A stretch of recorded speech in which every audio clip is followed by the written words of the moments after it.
ગુજ્જુની વાર્તામાં તમારું સ્વાગત છે। ચાલો જાણીએ અનોખી વાર્તા। સુરત શહેરમાં રહેતી નિધિ ખૂબ જ શાંત છોકરી હતી। તેને કોઈ સાથે ખાસ વાત કરવી ગમતી નહોતી, પણ તેને એક અજીબ આદત હતી। તે દરરોજ એક જૂના પુલ પર જઈને બેસતી અને નદીમાં પથ્થર ફેંકતી। એક દિવસ ત્યાં એક છોકરો આવ્યો। દરરોજ અહીં આવીને તું શું કરે છે? છોકરાએ પૂછ્યું। નિધિ થોડે ગુસ્સે થઈ ગઈ અને તેમને શું છે? છોકરો હસ્યો।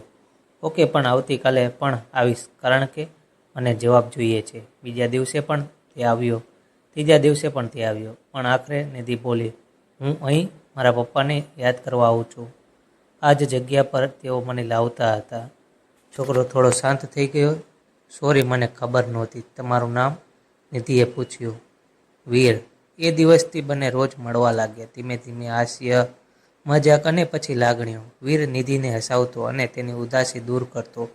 નિધિ પહેલી વાર કોઈની સામે ખુલીને હસવા લાગી। એક દિવસ વીર બોલ્યો, જો હું એક દિવસ ન આવું તો? નિધિ તરત બોલી, તો હું તને શોધવા આવીશ। વીર સ્મિત કરતો રહ્યો, પણ આંખોમાં કંઈક અજબ જ છુપાયેલું હતું। એક દિવસ વીર આવ્યો જ નહીં। નિધિ રાહ જોતી રહી। બીજા દિવસે, ત્રીજા દિવસે, એક અઠવાડિયા સુધી તે પાગલ જેવી થઈ ગઈ। એક દિવસ તેને પુલ પાસે એક નાનું કવર મળ્યું। તેમાં એક ચિઠ્ઠી હતી। નિધિ, જ્યારે તું વાંચી રહી છે ત્યારે હું તારી પાસે નહીં હોઉં, કારણ કે હું એ જ દુનિયામાંથી આવ્યો હતો જ્યાંથી કોઈ પાછો નથી આવતો। નિધિના હાથમાં કાંપવા લાગ્યા।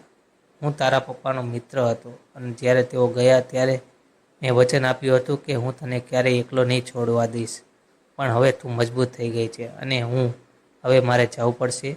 નિધિની આંખોમાંથી આંસુ વહી પડી ગયા।